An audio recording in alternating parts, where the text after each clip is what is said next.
Peace, diehards. What's up? It's your boy Ebru, host of the Dynex podcast. We're gonna be talking about Kevin Knox, man, but that's not the only thing. There's a whole bunch of factors surrounding this kid, and he really is the X factor. Now or never, Kevin Knox on the Dynex podcast. Without further ado, let's get into it.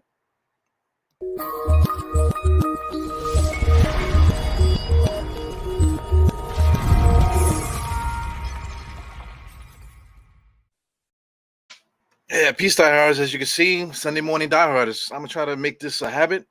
So look out for me sometime on Sunday. Hopefully a little bit earlier than this, man. But it's kind of hard. This is one of my off days usually. So I'm usually like just getting up about this time, man. So good morning to everybody. How's everybody doing?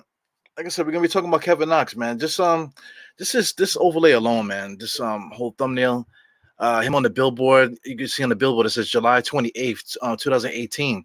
He put up 29-9 with 5 3-pointers. That's summer league. So leading up into this point, we thought that this kid was gonna be the one. Especially me. That first as soon as that summer league finished, I was like, yo, man, we the Knicks did it. We got our small forward for the future. We don't got to worry about it no more. Now let's look for another position. But that was the Fizdale era. There was a lot of things going on with that. It is what it is. Like, you get opportunity, you have to do the best that you can with the opportunity that's given to you. So I mean, like people can give excuses that the Knicks didn't use him properly, too many coaches and this, that, and the other. But when it comes down to it, like, what kind of work are you putting in? So let's just get into it. There's a couple of different ways I can go about it, but I guess let's just do this here. Let's just take a look at Kevin Knox. Just Kevin Knox right now with the whole do-rag thing. So this is triggering for me. Watching him with the do-rag. He's over here working out with somebody that I don't even know who it is. It says Jahi Carson. So does anybody know who that kid is?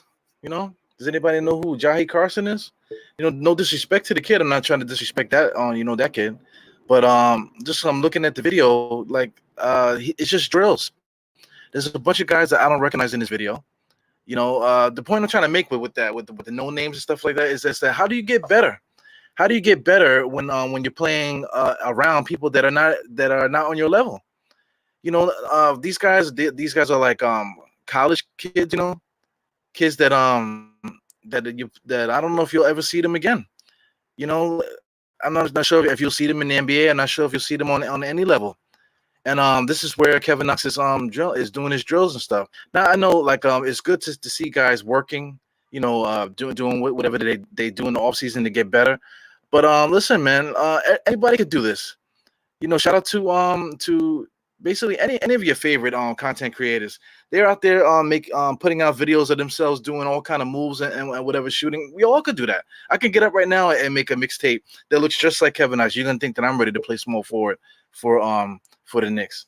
But the thing is, like, if you're gonna get better, you have to play with guys that are on your level, or at least get out there and play some scrimmages. Because every single video that you see with him is just all these drills. It's been since he came into the league.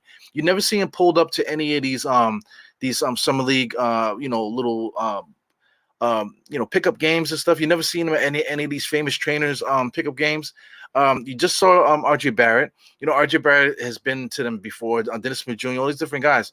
Not saying that if you go to one of these pickups that you're automatically gonna get better. Because say like a guy like Dennis Smith Jr., it's not like he got better by playing in these leagues. He looks better in those kind of sessions because the guys are not playing defense. They're getting him a chance to jump and do the things that he can do.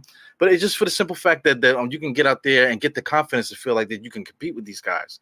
So not saying that Kevin Knox doesn't do it, but if he did do it, we would have saw him in a video somewhere. We would have saw him in a video because other guys post stuff. It doesn't have to be Kevin Knox posting it. Somebody else will post it. Like RJ's not posting that stuff. So his trainer that Halen guy, he posted it not for RJ. He posted it for his own branding and stuff like that. So you get to see other guys play in the off season, this, that, and the other. You just don't see Kevin Knox in these type of settings. So what does he think for himself? Does he even think that he's as good as we think that he could be? Because I'm not one of those guys that say, listen, we got to play this kid, whatever. Because I mean, from what I've seen from him, he hasn't really shown anything that's worth fighting for. Because I mean, this if this kid wants to be great, then he has to prove that to everybody, and not we shouldn't have to be fighting for him, fighting for him in the comments and then all over the internet and stuff. I mean, if this kid wants to be a star or whatever, he still has a chance. It's the thing. The whole problem with the whole Frank Ntilikina thing, which everyone's gonna keep cracking on me about that. I keep mentioning the kid's name, but it's the same thing. It's that, listen, you have a certain amount of time. If you want to be, in the NBA, if you want to play a certain spot, if you want to, have a spot on a roster, you have to work. Now look, he's on the outside looking in. He's not signed to any team. Kevin Knox is on their way to being there. So it's up to him to figure out what he wants to do. And so far, I really just don't agree with the manner in which he's going about on training and stuff. So I mean, even the little drills that you saw in those videos that he posted, that he's going half speed. Like, I mean, you need to go hard, man. And these kids that you're playing, that you're working out with, like, it needs to be like, it needs to be a separation. Say, listen, I'm a damn near 4-year vet at this point. I'm a 4-year vet. So there needs to be an energy in the room. Say, listen, that's an NBA player. I want to be like him. But it kind of looked like those are his peers. If you can get what I'm saying here. So I'm just gonna go through here to make sure I have all these things lined up the way I want to. But one guy that I wanna point out, this that could possibly take his spot is is this young kid Grimes. You know, Grimes at the beginning, first impression of Grimes, I thought that he wasn't good. I just thought that he wasn't good. But just watching him about a third game, I noticed that he just doesn't move. He just like, you cannot stop him.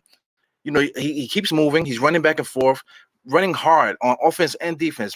Forget about shooting, forgetting about putting the ball on the floor, forgetting about passing, anything like that. He just runs hard. You cannot stop him from moving. So he's always within arm's reach of his defender. You know what I'm saying? And on offense, he's constantly giving the defender just a body to chase around. Now, if you look at his offensive repertoire, you can see him playing against competition and pickups and stuff like that. Again, I don't recognize any of these people here, but at the same time, these guys are going at it. You want to show the people that are on this court that you are a basketball player. You are an NBA basketball player. Some of these guys I might recognize. These are like semi-pros, maybe college guys, or whatever, whoever's in the gym. I want to see an NBA player. I want to see a guy that's going to give it up and just show that I'm better than everybody on the court. And that's what Grimes does. Like I said, it took him like 2 games to get his feet underneath him to get the pro game and figure out what the team wants him to do, and just to figure out how he could fit without chucking, which I love. So shout out to Kevin Knox. Kevin Knox also put up 29 points his first summer league.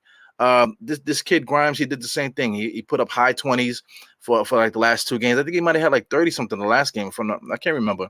But anyway, it just these guys have game. But you have to be able to translate it on that next level. Summer league is not the end all. But yeah, I got to tell you, the stuff that you see in this video is just impressive. And it looks like he's going at half speed. It looks like he's just kind of like just going through a workout with these guys. But you have to show that. You have to show that you're that good, that it's not phasing you. To have these guys, they're playing hard, they're sweating, and you're just going through the motions, making the jump shots. I'm working on my fadeaway, working on pull-ups and stuff. Working on taking shots, tough shots. For your own practice, because none of these guys can stop you. That's the mentality that you got to have. So. That's just the difference between like a guy like Kevin Knox and a guy like Grimes. And what's going to keep a guy like Grimes in the league for years to come is that ability, that energy that you have when you come into the court. That, listen, I belong here. I belong here. Especially this inferior talent on here, that you guys don't belong here. So I'm just going to destroy you guys without even saying I'm going to destroy you, without even having that destroyer mentality. Like, you don't got to have a Kobe Mamba mentality to play against inferior talent. You just out there working out. You're working out, and they're the ones that's working hard, trying to get to your level. That's the energy that basically every single player that the Knicks have acquired, they all have that energy. Even the guys that are on lower on the totem pole, which is like a Grimes. Shout out to McBride. McBride is ready. McBride is ready. So if I could segue to that conversation, the whole Quickley situation. Now, Quickley's a good kid, man, but let me just show this video. Tibbs with the post-game evaluation. Tibbs doesn't let it marinate or sit. No, he's gonna deliver it to you like FedEx right away, man. He'll not play around. Yeah, man, this guy Quickley, Tom Thibodeau was right on the court as soon as they finished the game. They won. They won. Quickley played good. As far as statistically wise, he dominated the game offensively. He averaged like 8 assists for the entire summer league. But after that game, before Quickley can even celebrate nothing, Tom Thibodeau's right in his face like Candyman. It just popped up out of nowhere, and now you got to sit there and listen to Tom Thibodeau talk. Why is Tom Thibodeau coming to him specifically? He had the big great game, right? How come he didn't go to the rookie McBride? How come he didn't go to McBride? Because Quickley is already an established pro. He's already better than everybody. Same energy. These guys are inferior talent than Quickley, because Quickley is an established NBA player. So all these guys want to be Immanuel Quickley. So Immanuel Quickley just did what he's supposed to do. He came in there with the Knick energy and dominated the way he's supposed to. So how come he didn't go to McBride and go after him about the way that he played, any mistakes that he did? Because McBride, even though he played well, he made some mistakes too. But he's like I'm trying to say, he specifically went to Quickley.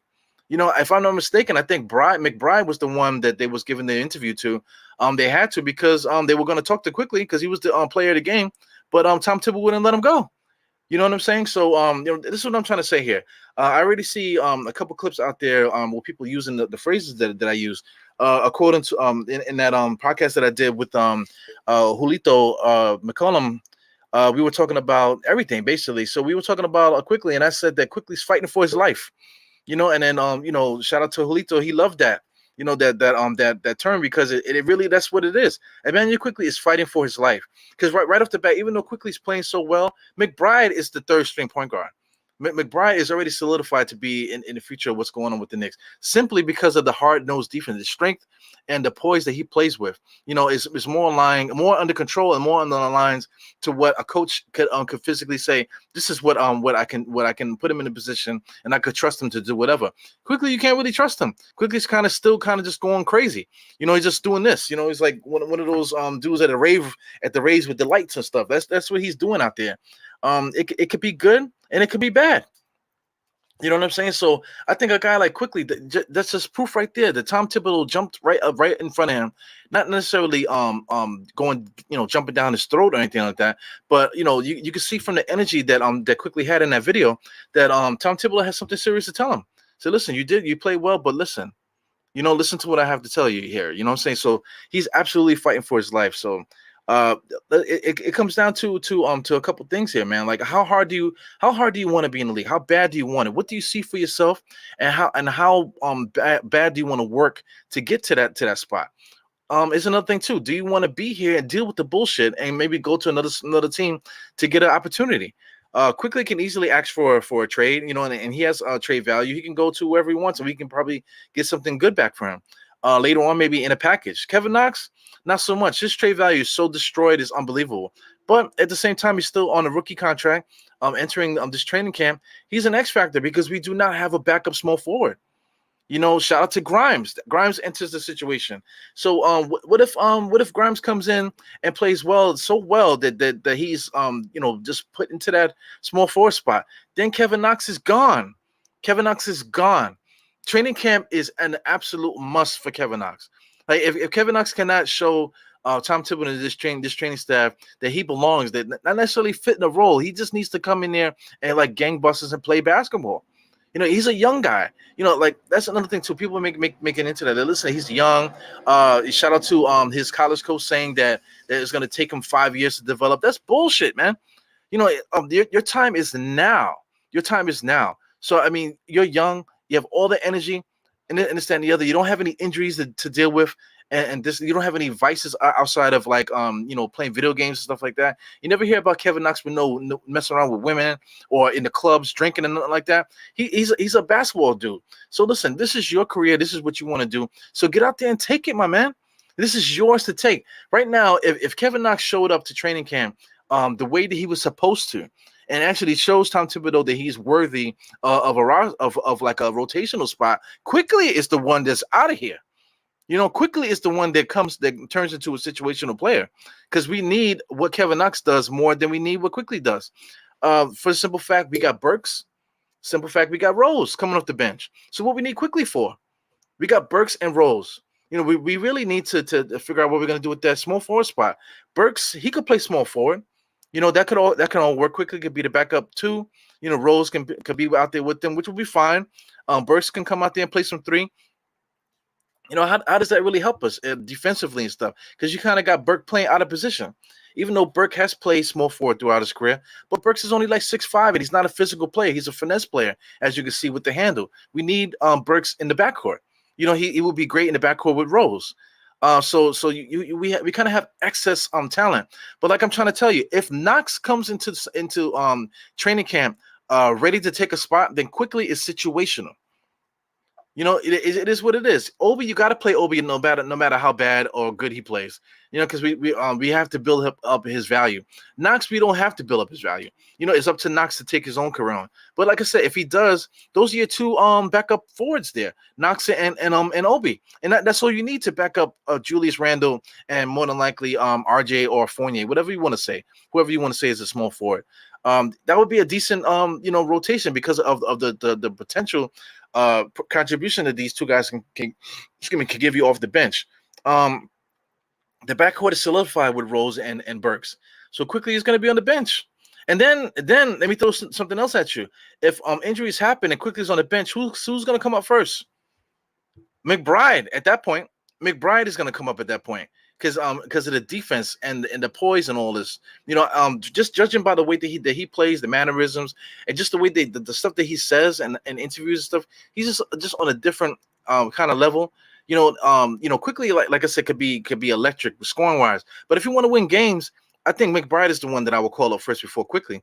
In the grand scheme of building your franchise on how you want to play out there. So this is where we are with our Knicks guys, and this is probably like the only real problem that I see on the roster is these little spots. Who is going to emerge as that player? Let's get into something else too. Yeah, well, I was gonna post this picture with Kevin Knox. I forgot about it, but underneath the thing, he was just like something like morbid about like if you really want something, there's something they'll take it from you. So listen, man, cut the damn bullshit with the subliminal messages and stuff, because I'm gonna throw another player here that can take his spot with the quickness, man, and it's Dwayne Bacon. Dwayne Bacon is like a G League All-Star, the greatest G League player to ever play, man. So let's watch a video of him. This is just pro stuff. A nice little curl, in motion, little jump shot. You're not gonna stop that, especially on the G League. He's dropping 51 points in this game.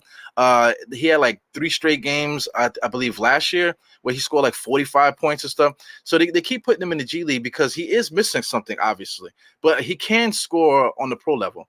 Especially against inferior talent like this. That's what I keep saying. This is just a workout for somebody like Kevin Bacon. These guys are nobodies to him. He's definitely on another level scoring wise. They can't stop him. They can't stop him. On the other side, he's good enough defensively to compete. You know what I'm saying? So he doesn't belong in the G League at all. So what I'm trying to say is that Bacon is already an NBA pro. So Kevin Knox, what you gonna do? Quickly, what you gonna do?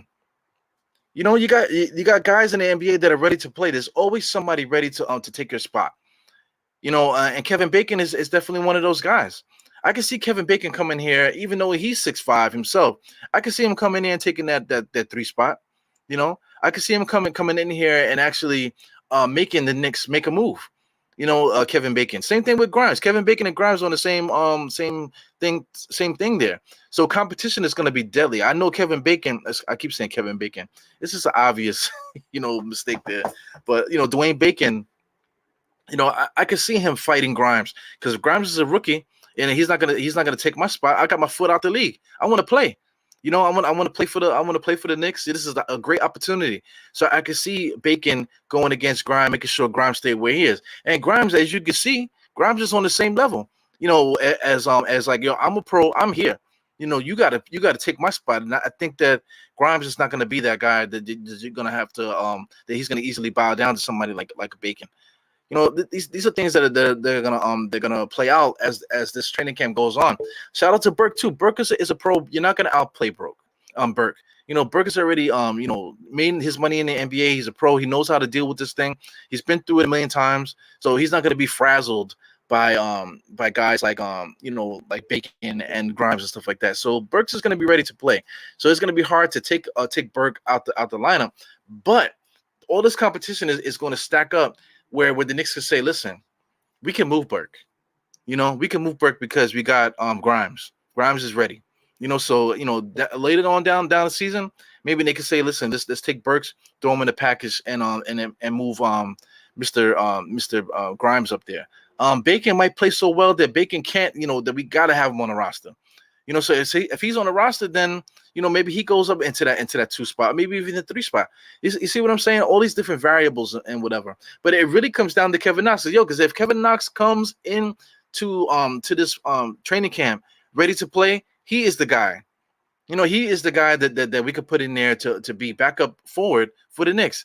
Between him and Obi, they both have things that we don't have on the roster. Obi is a potential dunk candidate. A guy that can get in between the seams and create havoc that way with his athleticism, being able to get sneaky rebounds, to get those dunks to help boost the team's morale, that type of thing. Kevin Knox has that 3-point shot that that could do the same thing. He could boost the morale, this, that, and the other. Also, too, he's 6'9". Shout out to Ben Simmons, where he dunked up Ben Simmons. When he did that, it freaking blew the roof off the arena. It just those are plays that galvanizes the team, that gets energy, that helps win games. Not necessarily give these guys 30, 40 minutes a game. It just those little plays in a little space of time is what boosts your team to get them over the hump. So say that if Julius Randle's sitting on the bench and Kevin Knox fakes a 3, drives down the lane and bangs on somebody, that's gonna supercharge Julius Randle sitting on the bench. So when Julius Randle comes in, he's ready. He's watched his guys play hard. His energy is hype. He don't have like the energy where like when I come in, I have to lock in and dominate because my bench sucks. My backup guys suck. So if Kevin Knox come in there and does what he does, Obi Toppin comes in there and does what they're supposed to do, then that only makes the team better, man. So, like I said, these 2 spots are so important.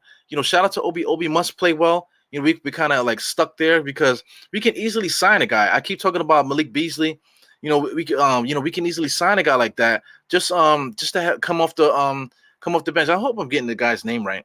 But we definitely could sign a power forward that has experience that could back up Julius Randle. We'll be fine. We don't have to worry about Obi doing whatever, because like I said, there's plenty of players out there that are hungry to play and that have a history of playing well in this league.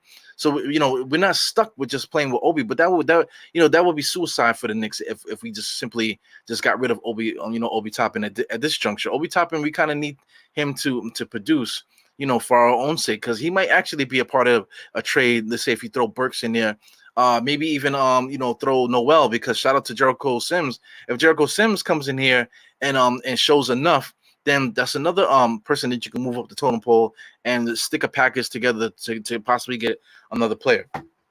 Who is that player? I don't know. Mitchell Robinson is up for a contract extension. So you got him, which was basically about, I say, like 15, 12 to 15. It's probably what he's gonna get. Noel got 10, Burks got 10. You know what I'm saying? Throw Obi Toppin in there, maybe even throw Quickley in there, throw a first-round draft pick in there. Now you have a package to get somebody. That's somebody that I've been throwing around lately. It's been Karl Anthony Towns. He's dangling in Minnesota. You know what I'm saying? So that package is good enough to throw to Minnesota and for them to build with, because they'll still have Kevin Knox, Obi to throw in there, see what they could do for them. For a team that's obviously not going to win at that point. Mitchell Robinson is a starter in the NBA. That will give them something to work with over there. Then also Quickley going to Minnesota will give them a possible starting point guard. Even though they do have D'Angelo, and they have I think Malik Beasley is a shooting guard in Minnesota. But you know what I'm talking about. I keep forgetting the guys, the power forward that was in Denver. I'm quite sure you guys are saying in the comments. I haven't looked in the comments yet. But there's a whole bunch of different things that could happen. But it's really going to start on day one in this training camp. So I mean, God bless Kevin Knox. Like I've talked badly about him throughout the course of his Knicks career, but it's warranted. It's not that I hate. Sorry about that. I don't know.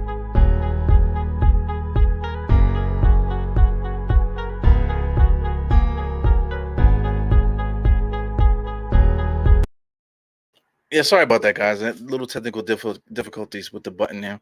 But I mean, like Kevin Knox, you know, it's his time. It's his time to get busy. And if he doesn't want to get busy, we can put him in the package to get somebody that we actually could use. Yeah, man. So sorry about that little technical difficulties there. Like I said, I'm having problems with my equipment. So hit the thumbs up button, like you can see at the bottom of the screen, so I can get some more opportunities to grow this channel, so I can copy some more equipment, man. Word up. So shout out to everybody that's here. I see a lot of familiar names. You got Metaphor, we got Greenhouses here. Anthony 212 was the first comment. Shout out to you. He was a good, yeah. All this stuff is valid, man. Tibbs wants now players, but it's not just Tibbs. That's the thing too. The narrative is Tibbs wants this. Oh, Tibbs not gonna play this guy. Tibbs not gonna play that. Anybody watching basketball, you don't want to play these guys because you want to win. You know what I'm saying? You don't want to play guys that are half-assing it and waiting for you to teach them how to play.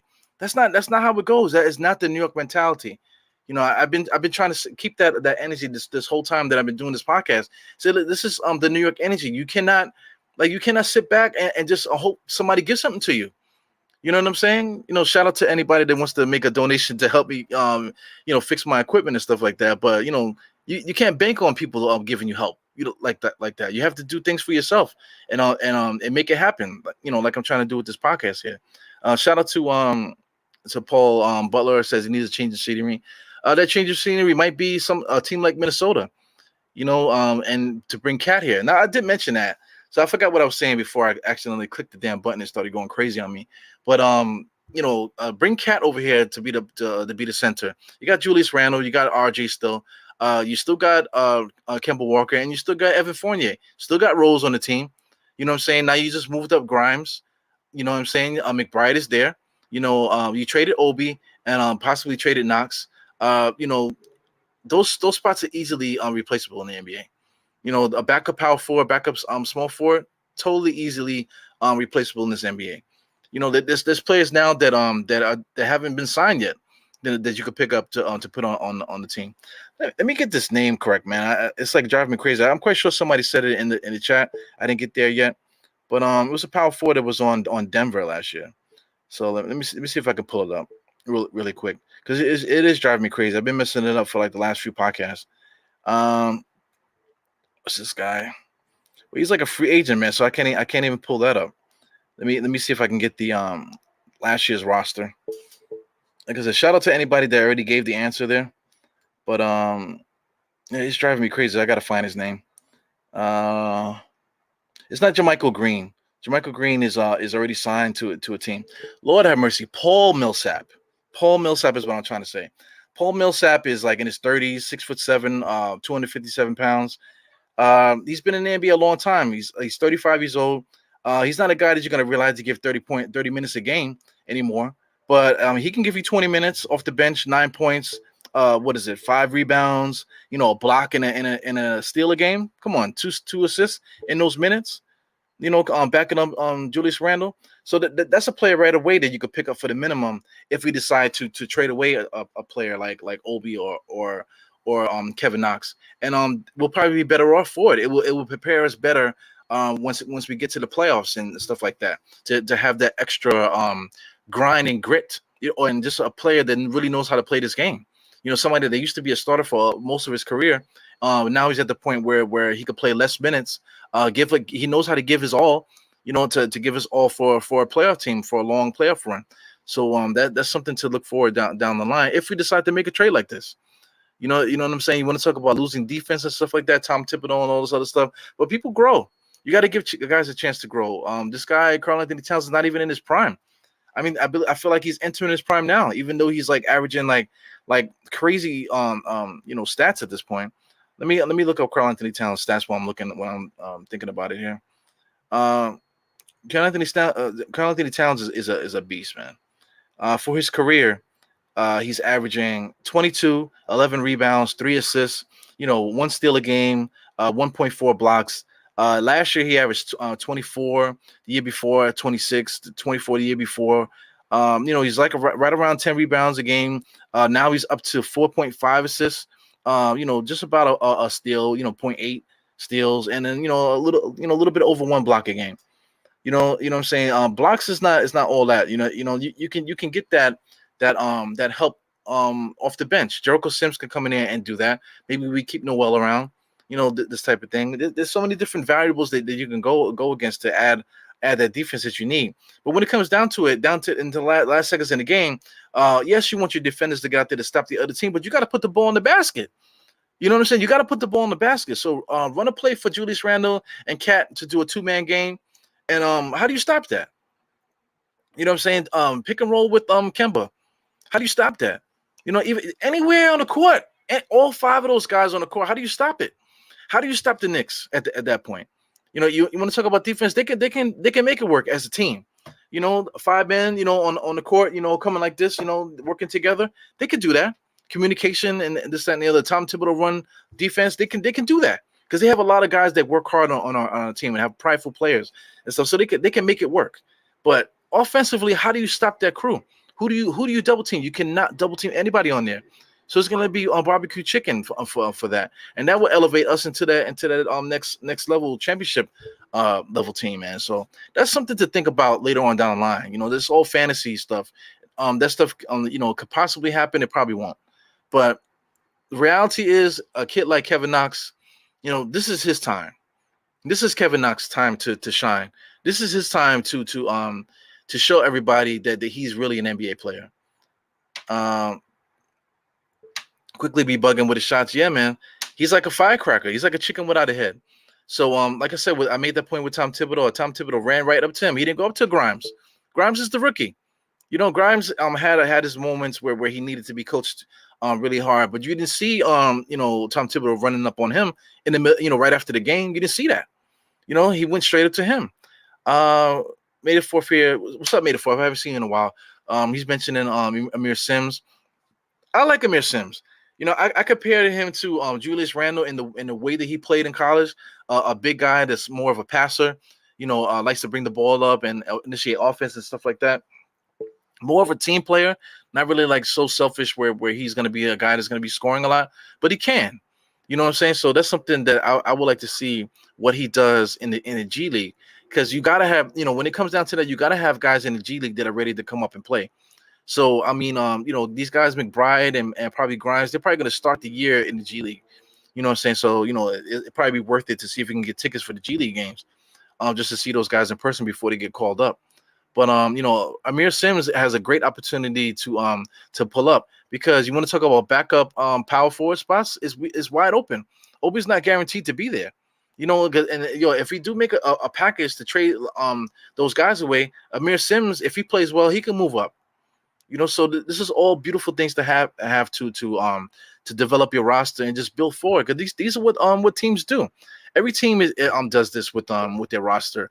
No matter how good you are, how if you won a championship, you have to improve. Shout out to the Bucks. What did the Bucks do to improve their roster? They lost PJ Tucker. I think he might have been the heart and soul of their team. He got them through the Brooklyn series. You know what I'm saying? And you lose PJ Tucker. Who did they bring to fill that gap? So what do you say there? DiVincenzo is the guy that's gonna take them to the next level. You don't know. You got to play the games for all of this. Even shout out to Brooklyn. Brooklyn is they just got to be healthy. They got to be healthy. What other pieces are they going to add to that team to take them to the next level, get them over the hump? There's a few teams. Look at Philly. People talk about Philly, but Philly got a lot of internal shit going on over there, man, and nobody's talking about it. They're just ignoring it. So that internal stuff could come out on the basketball court. You know what I'm saying? So thank God the Knicks don't have those problems. The Knicks have way different problems to deal with, and they're all positive. Even I'm talking about the Kevin Knox could get traded, all these different things. These are all positive things, not positive for the player themselves. Because at that point, it's your opportunity on another team now. It's not our problem anymore. But for the Knicks to have this excess players on the roster, that's only good for us. Just like I have this car, right? I love my car. It got destroyed the other day. A tree like smashed the top of the car. I'm still driving the damn thing, man. So I don't want to get rid of it, But I probably should have got rid of it like 2 years ago. But I'm attached to this car. You know what I'm saying? So it's my everyday car. I freaking love it.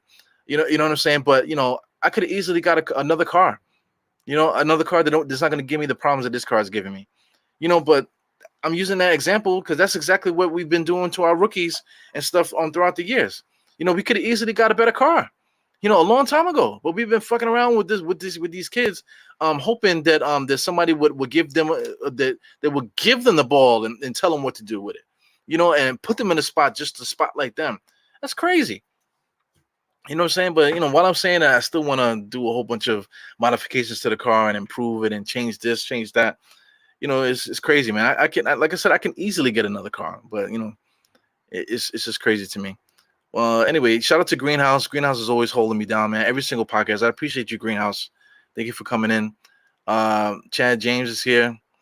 48 wins is all possible, man. We have a lot of excess and stuff, and we just have a hardworking team. Shout out to Knicks community. What's good? What's good, my brother? We'll probably do something a little bit later. Knicks community, probably on his channel. So shout out to Knicks community. Cuts, Kicks, and Knicks. What's up, my brother? I've seen you here plenty of times. And of course, this is my guy here, Amir Sims. Amir Sims is a nice playmaker. Yeah, good player, man. This is my man. I am Jarrell. Yeah, man. Salute to everybody, man. You guys always hold me down for these. There's a bunch of guys here day by day. I see you guys. Shout out to everybody. Paris Druggers here. Bunch of guys. You guys are my diehards, man. Shout out. This. I'm trying to make this a reoccurring thing. Sunday morning diehard, where I'll come in here and just talk about various topics, just like I normally do. But just try to keep something for you guys to look out for, on particular days, because my schedule is crazy, man. I can never figure things out to actually devote myself to a certain time. But like I said, I appreciate you guys for popping in on me, all these random podcasts that I just throw out there for you guys to check out. So anyway, man, prayers up to our guys. I want them to succeed, because if they succeed, we succeed. Kevin Knox, like I said, is an X factor. If he comes in and finally plays the way that everyone expected him to play, he changes the game for everybody. Because, like I said, he pushes Quickley to situational. You know what I'm saying? If Grimes plays so well, he pushes Burks possibly in the trade package somewhere else. You know what I'm saying? McBride is going to move up if Quickley moves over. You get what I'm saying? All these different factors all start basically with Kevin Knox. Because Kevin Knox gives us the same bullshit and he doesn't do what he should do for himself and his career, then he's out of here. Burks moves. We got to play Burks at the 3 at that point. And then Quickley's at the 2. Rose is there, and there you go. And then it all depends on what Grimes and those guys do too. But more than likely, the guys that were here before are going to play ahead of those guys, and then they're just going to have to work their way into the rotation that way. That's definitely what Tom Thibodeau is going to do. He's an old school coach, and I agree with that. I agree with that the way of developing your team. Developing your team is not just giving guys minutes. You have to have a process. You got to have a pecking order. Guys got to show it. You know what I'm saying? So it is what it is there, man. So shout out to everybody. You got Quiet King here. It's gonna be Quiet Money. Shouting out the thing here, Soul Finger also. Yeah, man, you come into the chat. I'm gonna shout you out. Thank you for coming in. Dynasty Podcast on a Sunday morning. Now we're in the Sunday afternoon. Enjoy the rest of your day, and have a good one, man. Peace.